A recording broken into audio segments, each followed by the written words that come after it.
My name is Madison. I'm 28 years old and I'm the first doctor in my entire family. I always believed that on the day I finally heard someone say Dr. Madison into a microphone, my parents would be there in the front row crying louder than anyone else.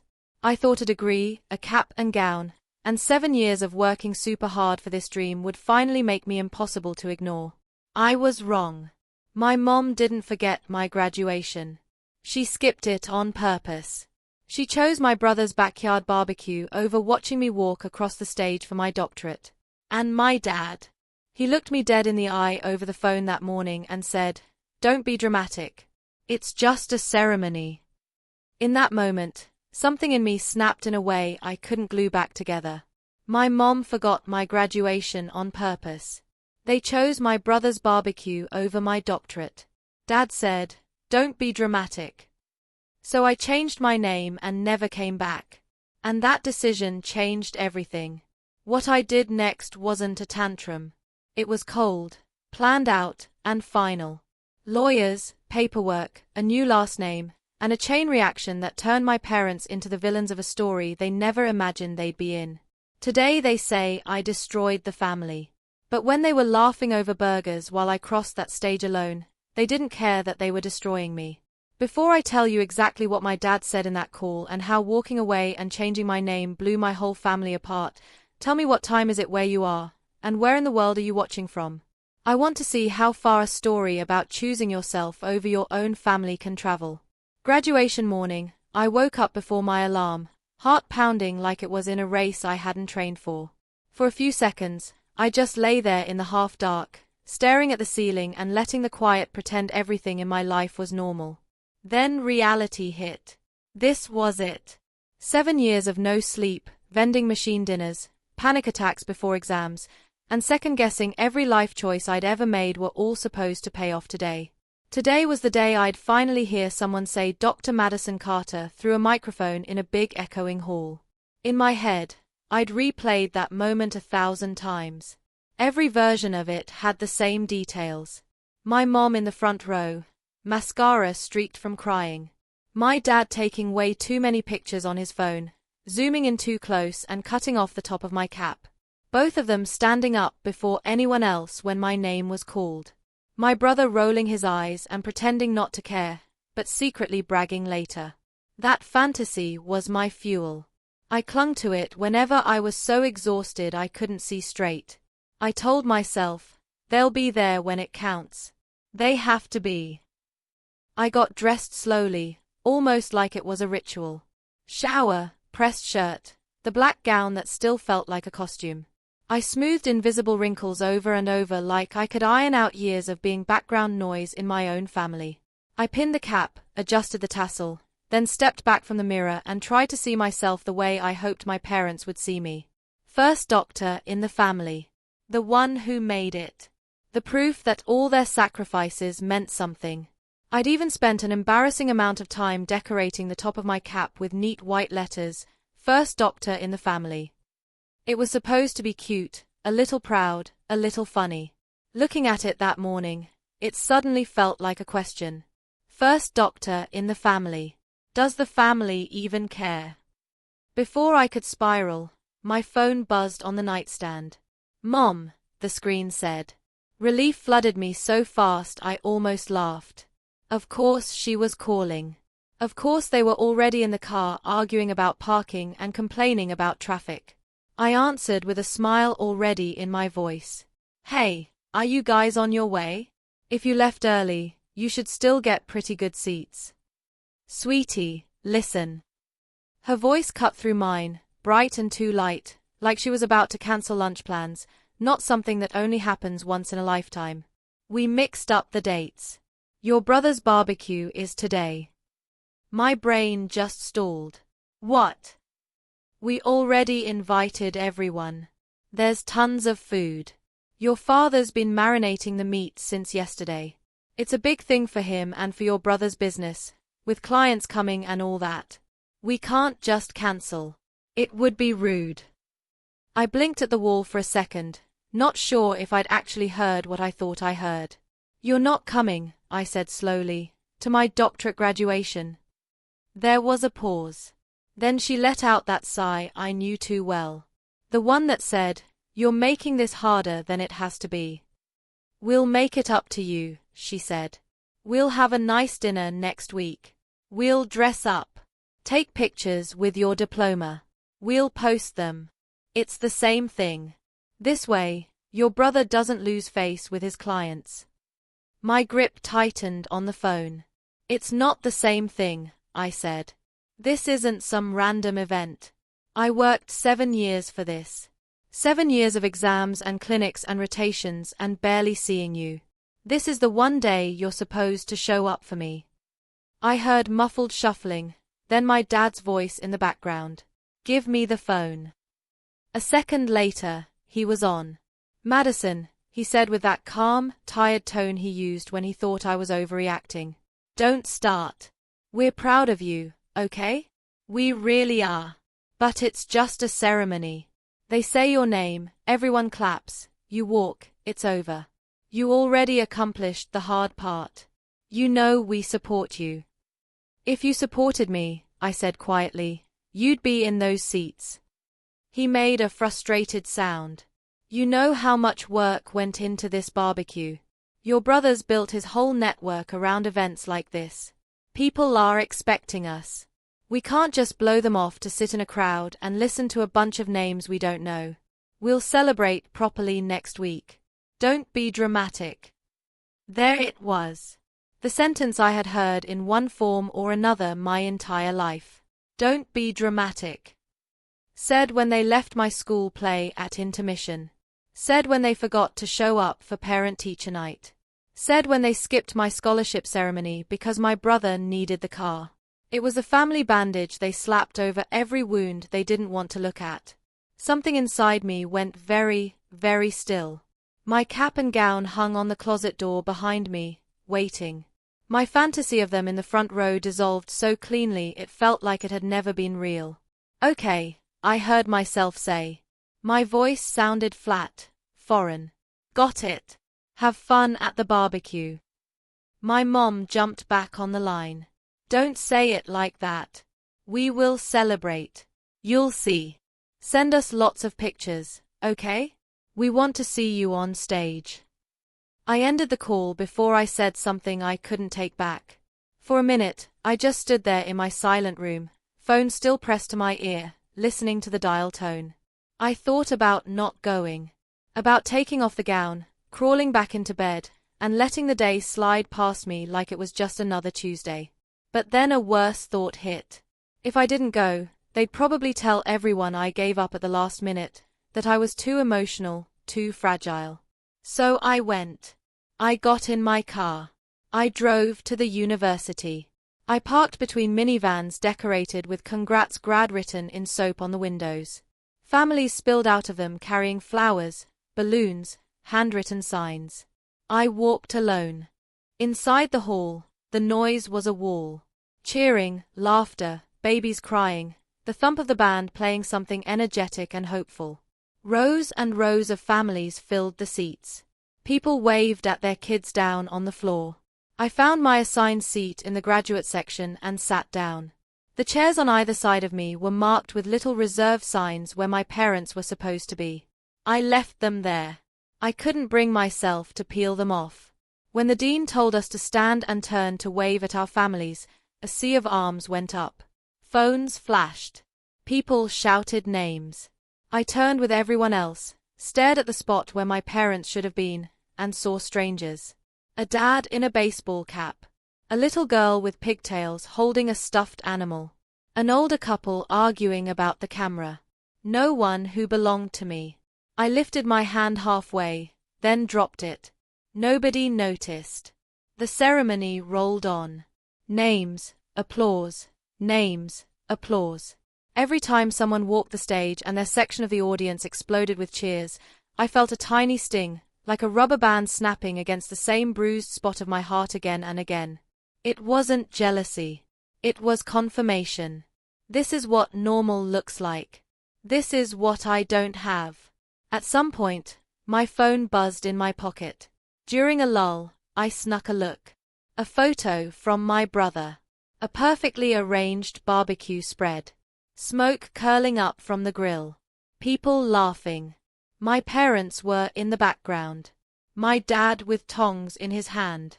My mom holding a bowl of salad. They looked relaxed, happy, present. "Wish you were here," the caption read, followed by a laughing emoji and a flame.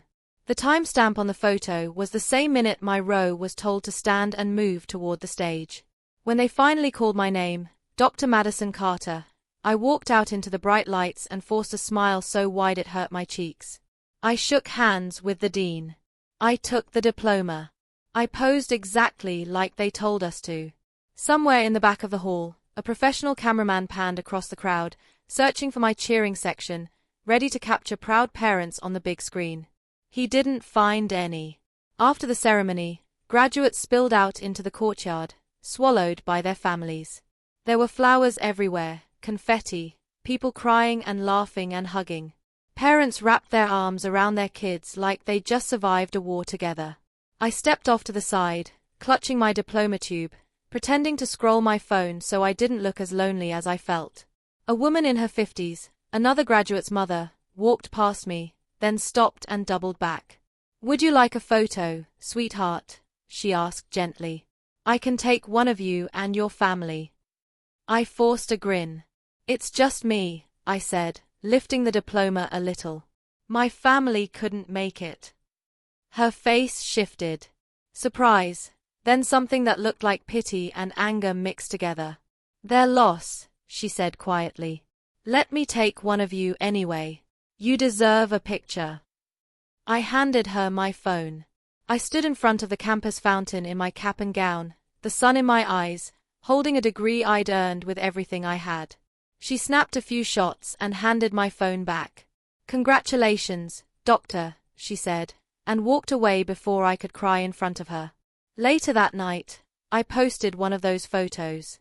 No filters, no fancy caption, just first doctor in the family. My parents couldn't make it. They had a barbecue. I watched the likes and comments come in. Friends from school, classmates, a couple of professors. But the only names I searched for never appeared. "No, we're so proud of you." "No, sorry we couldn't be there. We made a mistake." Nothing. Just silence on their end and grill smoke on my brother's story. Question for you. If your parents skipped the biggest day of your life for a backyard party and told you not to be dramatic about it, would you swallow it, forgive them, and move on? Or would that be the day you finally believed you meant less to them than convenience? After the ceremony, my classmates drifted into dinners and parties, wrapped in parents' arms. I went back to my silent apartment, dropped my keys on the table, and stared at the cap and gown hanging over a chair like a joke. My phone buzzed with a few congrats texts and heart emojis. Nothing from my parents. Until my brother's notification appeared. A crowded backyard, a smoking grill, his friends with red cups, my parents in the background, mid-laugh. "Wish you were here," the caption said, with a laughing emoji and a flame. I sat on the floor, back against the couch, and zoomed in on their faces. They looked happy, relaxed, fully present. Just not for me. The truth settled in my gut. They hadn't mixed up dates. They had chosen the barbecue over my doctorate. On purpose. I opened the family group chat, fingers trembling, and typed, "Today I became Dr. Madison Carter. You chose a barbecue over being there. I won't forget that." Typing bubbles appeared, vanished, then came back. Finally, my mom replied, "We said we'd celebrate next week. Your father worked hard for that barbecue. Your brother invited people. Why are you making this drama? This is exactly why we didn't want a big deal about the ceremony. No, we're sorry. No, we were wrong." Just excuses and that same old word, drama. The tears came fast and ugly. I slid down until I was almost lying on the floor, sobbing into my hands, replaying the empty seats next to me and the sound of my name swallowed in applause meant for other people. When the crying finally stopped, what was left wasn't softness. It was a hard, cold knot and one clear thought. If they could skip this, they would skip anything. I realized I'd treated their love like an exam I could finally pass with the right grades, the right career, the right attitude. But there was nothing wrong with my answers. The test itself was rigged. I wiped my face, opened my laptop, and typed into the search bar, legal name change process state. It started as a what if. The steps were simple. File a petition, pay a fee, show up in court, publish a tiny notice. People did it all the time to match a spouse or mark a new chapter. I wanted to do it to bury the version of me who still waited for my parents to show up. If I was going to kill Carter, I needed a name that meant something. I pulled an old shoe box from my closet.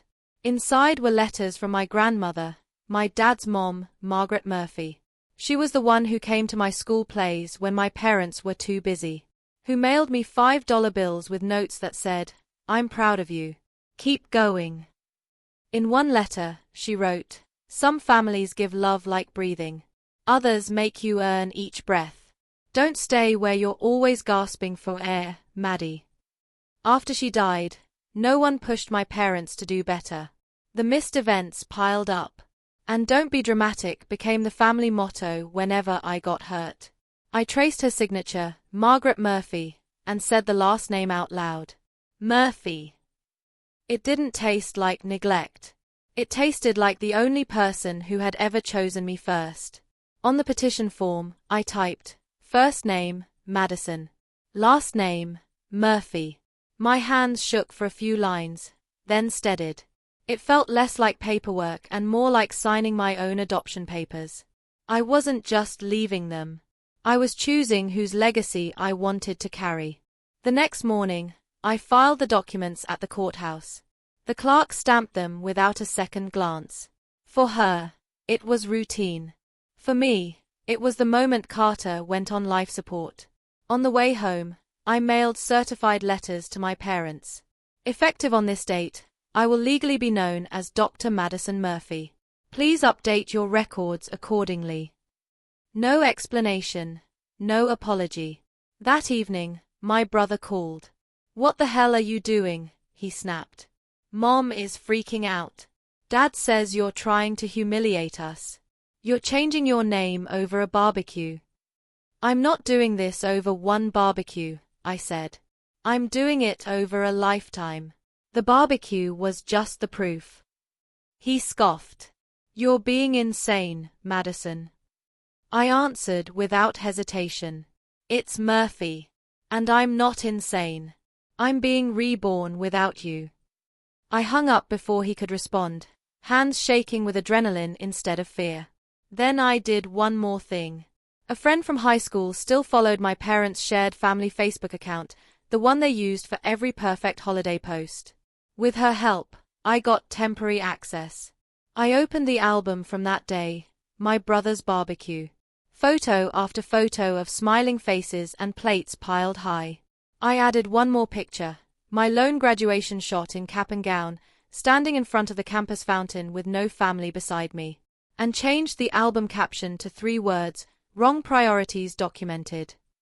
Then I logged out and deleted the login. It wasn't subtle or polite, but for once the truth sat next to their version of events where everyone could see it. That night, staring at my reflection in the dark window, I asked myself, if they didn't show up for this, what would they ever show up for? The silence answered for me. From that day on, whenever someone called me too dramatic, I heard it as a sign my truth made them uncomfortable, not as a command to stay quiet. Question for you. If you had the chance to legally and publicly step out of the story your family wrote for you, would you take it and be reborn on your own terms? Or would you stay and keep gasping for air in a place you were never really seen? The legal process took months, but in my head, Carter died the night I submitted those forms. While the paperwork crawled through the system, I started living like Madison Murphy already existed. I applied for jobs in another city. Some in my field, some in anything that would pay the rent. Most places sent polite rejections. One mental health clinic in a mid-sized city hours away from my hometown offered me a position as a junior psychologist. The director warned me, the pay starts low. The caseload is heavy, and a lot of our patients come from messy family situations. It's not glamorous. I almost laughed. Messy families. Perfect. I signed the contract. Packing up my apartment felt like performing an autopsy on my life. Books from college. Sticky notes from exam prep. Photos. The photos hurt the most. Christmas mornings with my brother front and center. Me half cut off at the edge of the frame. Birthdays where the cake was angled toward him. My face blurred mid-blink. I realized that even in the evidence of my life, I was an afterthought. I put most of those pictures in a box, taped it shut, and wrote one word on the lid, before. I left it at the very back of the closet, like a body in a shallow grave. When I emailed my parents to tell them I'd accepted a job out of state, I kept it clinical. I'll be busy settling in. I need space to focus on my career. My mom replied with a thumbs-up emoji and we'll visit once things calm down. My dad never answered. In the new city, no one knew who I used to be. On my first day at the clinic, I introduced myself to the receptionist as Dr. Madison Murphy, even though the court hadn't stamped it yet. The name sat awkwardly in my mouth for half a second, then settled. It felt like finally wearing clothes that fit. That's where I met Ava. She was the senior therapist assigned to supervise me. A woman in her late 30s with tired eyes, a sharp tongue, and a way of listening that made silence feel less scary. We worked long hours together, tag-teaming crisis sessions and doing endless paperwork. One night after a brutal day with a client whose mother weaponized forgetting important events, Ava tossed her pen down and said, "It's always the same. Parents swear they did their best. Then you see the kids sitting there picking up pieces no one admits they dropped." Something in me uncoiled. "Yeah," I said. "Some of us could write a book about that." She studied me for a beat. "You sound like experience talking, not theory." So I told her. Not all at once, not every detail, but enough. The favoritism. The way my achievements were treated like background noise. The barbecue. The empty seats at my doctorate ceremony.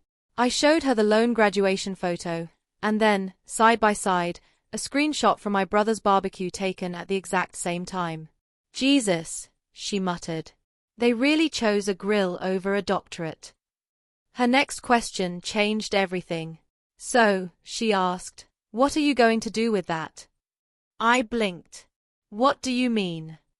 "There's a difference between a sad story and a revenge story," Ava said. "In a sad story, the main character asks, 'Why did they do this to me?' In a revenge story, they ask, 'What am I going to do with what they did?'" That line lodged in my chest. I went home that night and opened a blank blog under pseudonym, Dr. M. I started writing about family neglect, golden children and invisible siblings, parents who call you dramatic when you point at the wound they gave you. I didn't use names or locations, but the stories were real. One post in particular poured out of me, "When your parents skip your graduation for a barbecue." I described the empty chairs, the phone call, the photo from the party. I ended it with, "Some people will say you're overreacting. Ask yourself why they're more upset about you telling the story than about the story being true." The blog was small at first, a handful of readers finding it through late-night searches about toxic families. Then one post got shared, then another. Slowly, comments started to appear. "This happened to me. I thought I was crazy. Thank you for saying it out loud." My pain was no longer a secret. It was a signal. Question for you. If turning your trauma into a story could help strangers heal, but might one day blow your family's image apart, would you still hit publish? For almost 3 years, I heard almost nothing from my parents beyond stiff holiday group emails and the occasional forwarded meme. I didn't go home. I didn't send gifts. When they called from familiar numbers, I let it ring out. My new life as Dr. Madison Murphy filled up with work, clients, therapy sessions, and quiet chosen friendships. The blog kept growing. One piece about the ghost child and the golden child got picked up by a mid-sized online magazine that covered mental health and family dynamics. They asked if they could republish it. I agreed, as long as they didn't use my full name. Just Dr. M, psychologist. Name changed for safety. I forgot about it after I hit send. A week later, my phone started buzzing during my lunch break at the clinic. Unknown number. I ignored it. It rang again and again. Finally, a text. Madison, please. It's Mom. It's important. I stared at the screen, feeling that familiar mix of dread and stupid hope. I let it go to voicemail. That night, sitting on my couch in the dark, I pressed play. Her voice sounded wrong. Tight. Panicked. Madison, if this is still your number, I think that article was about us. People are talking. Your father is furious. Your brother is losing clients, sponsors. They don't want to work with someone from a family that would do that to their daughter. Is that what you wanted? To punish us? She made it sound like I was the one attacking them, not reality finally catching up. The second voicemail was sharper. This is our private business. I cannot believe you would paint us as abusers on the internet. It was one misunderstanding. And now you're making us look like monsters. One misunderstanding. That's what she called a lifetime of being second choice and one unforgivable decision. I played the messages for Ava the next day. She listened with her arms crossed, jaw tight. There it is, she said. They didn't call because they realized they hurt you. They called because they're finally feeling a fraction of your pain and they don't like it.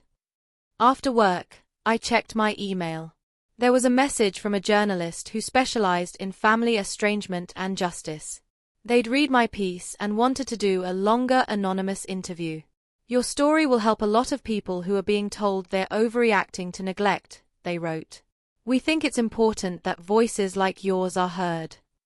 I sat there staring at the words while my phone buzzed again with another call from my mother.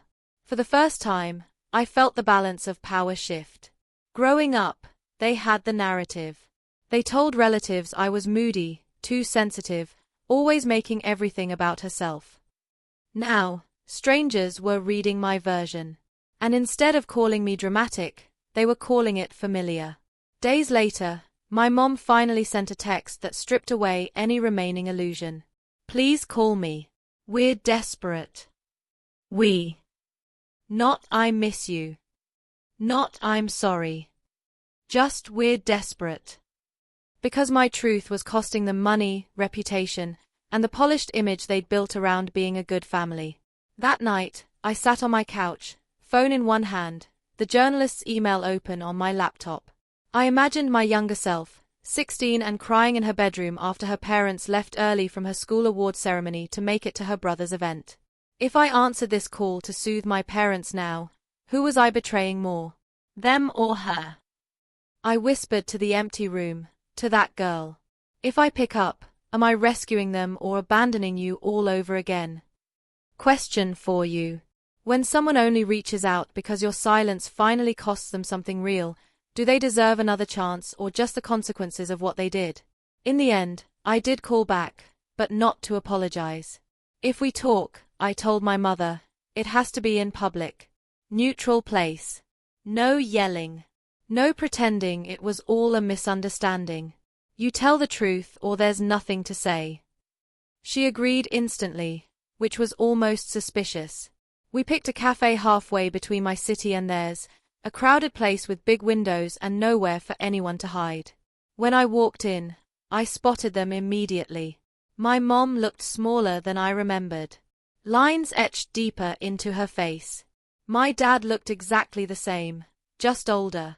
Jaw clenched. Arms crossed. Anger hiding under a layer of calm. My mom stood like she wanted to hug me. I stopped just out of reach. Hi, I said. It's Dr. Murphy now. My dad's eyes flickered. He didn't like that. Saturday. There was an awkward dance of menus and coffee orders like we were strangers on a bad first date. As soon as the waiter left, my mom leaned in. We're under attack, she began. Ever since that article, people have been judging us. Your brother's sponsors are pulling out. Clients are avoiding him. Your father's position at the club is in question. This is hurting our whole family. I pulled my phone out, opened the family chat screenshot from my graduation day, and slid it across the table. My message: today I became Dr. Madison Carter. You chose burgers over being there. I won't forget that. Her reply: we said we'd celebrate next week. Why are you making this about drama? And beneath that, my dad's voice recording: don't be dramatic. It's just a ceremony. You mean this? I asked. This is what I described. You're upset that people finally see it. My dad's mouth tightened. We made a mistake. People make mistakes. That doesn't mean you get to smear us online and destroy our lives. Interesting choice of words, I said. Because when you skipped my doctorate graduation, that was not just a mistake. It was a choice. You didn't forget. You prioritized convenience. I just wrote down what happened. My mom's eyes brimmed with tears. You're twisting things. We have always supported you. We paid for your books, your rent. We were proud of you. You were proud in theory, I cut in. But when it came time to show up, you didn't. Not in high school, not in college, and not when it mattered most. Did you forget leaving early from my high school graduation to get to his practice game? Or skipping my scholarship reception because he needed the car? They went quiet. A couple at the next table glanced over, but I didn't lower my voice. Let them hear. For once, I wanted witnesses. We tried our best, my mom whispered. I laughed once, softly. No. You tried your best with him. With me. You did the bare minimum and called it parenting. And when I finally pointed at the pattern, you called me dramatic. My dad leaned forward, voice low but hard. We are not villains in your little revenge story. Families have problems, but you don't take them to the internet. That's betrayal. You want to talk about betrayal? I asked. You betrayed me every time you made it clear I was optional. All I did was stop keeping your secret. That's not betrayal. That's disclosure. I pulled a printed copy of the article from my bag and tapped the pages. Do you know how many people wrote to me because of this? I said. People who went through the same thing. People who thought they were crazy because their families told them their pain was no big deal. You're not mad that I lied. You're mad that I told the truth where other people could hear it. My mom's tears finally spilled over. So what do you want? You want us to grovel? You want us to admit we're awful parents? I met her gaze. I wanted you to show up. When you didn't, I wanted you to own it. Not spin it. Not excuse it. Own it. The silence that followed was heavier than any shouting match we'd ever had. My dad broke it. You've made your point, he said stiffly. You've punished us. So now what? You come home. We move past this. You're our daughter. Question for you. If the people who broke you only admit they're hurting when their comfort is threatened, do they deserve to keep calling you family? There was a time when hearing "you're our daughter" would have shattered me. Sent me running back just to be loved a little. Sitting in that cafe, I felt tired. Not angry, not hysterical. Just done. No, I said finally. I'm not coming home. My mom recoiled like I'd slapped her. You can't mean that, she whispered. We're still your parents. Biologically, yes, I replied. Emotionally, you fired yourselves a long time ago. I just finally accepted it. My dad scoffed. You changed a name on some papers and now you think that erases blood. I reached into my bag and pulled out an envelope. Inside were copies of my legal documents. Court order. Updated license. Professional registration. I slid them across the table. This doesn't erase blood, I said. It erases entitlement. This is the name on my degrees, my clinic door, my writing. Madison Murphy. That's who I am now. You don't get to use the old name to drag me back into a role that nearly killed me. My mom's hands trembled as she unfolded the papers. Tears blurred the ink. So that's it, she asked. You're erasing us from your life. I shook my head. No. I'm just refusing to let you keep erasing me from mine. I invited you into my milestones. Again and again, you chose something else. I believed you. I finally adjusted my life to match what you showed me. My dad's voice rose, telling me I was overreacting, that normal families had worse issues, that I was blowing one event out of proportion. I cut him off. This isn't about one barbecue. It's about a lifetime of learning that I came second. Second to convenience, second to schedules, second to your golden child. My doctorate was just the moment I got proof. The day you confirmed that even at my highest, I still wasn't worth a drive. My mom reached across the table, grabbing my wrist. We can fix this, she begged. We'll apologize publicly if that's what you want. We'll tell people we were wrong. Just don't throw away your family. I gently pulled my hand back. You can't fix rot with fresh paint. You have to tear out the damaged parts. For me, that means tearing myself out of the system where I'm only loved when it doesn't cost you anything. I stood, the chair scraping softly. From now on, if anyone asks you about me, tell the truth. Tell them you had a daughter who became the first doctor in the family and you chose a barbecue over her graduation. Tell them you called her dramatic. Tell them you only reached out when her story started costing you money and status. My dad glared up at me, eyes fierce. You're going to regret this one day, he hissed. I looked at him and realized the spell was broken. His disapproval no longer felt like a death sentence. Maybe I will, I said. But I already regret every year I spent begging for scraps of love from people who couldn't bother to sit in a chair and clap. I'd rather regret walking away than regret never doing it. I picked up my bag. My mom's voice cracked behind me, saying my old last name like a spell that used to work. It didn't. I walked out of the cafe, out into the sunlight, and for the first time in my life, the word selfish didn't sting. It felt like self-defense. In the months that followed, the texts came in waves. Anger, guilt, bargaining, nostalgia, then eventually silence. Through relatives, I heard that my brother's reputation took a hit, that my parents complained about being slandered, but still never actually explained what they'd done. That's fine. My revenge was never about them admitting guilt. My revenge was simple. I took myself away. I built a life under a name they don't get to claim. My patients know me as the doctor who believes them. My friends know me as the woman who will show up because she knows what it's like when people don't. My chosen family knows I will never pick a barbecue over their milestones. Sometimes late at night, I think about that empty seat at my graduation and the full chairs at my brother's party. And I feel something close to peace. Because I finally understand blood is not a free pass to hurt someone without consequences. The real twist isn't that I changed my name. It's that I stopped believing family automatically meant home. So I'll leave you with this. When the people who share your blood treat you like you're optional, is staying to keep the peace an act of loyalty? Or is walking away the first real act of love you show yourself?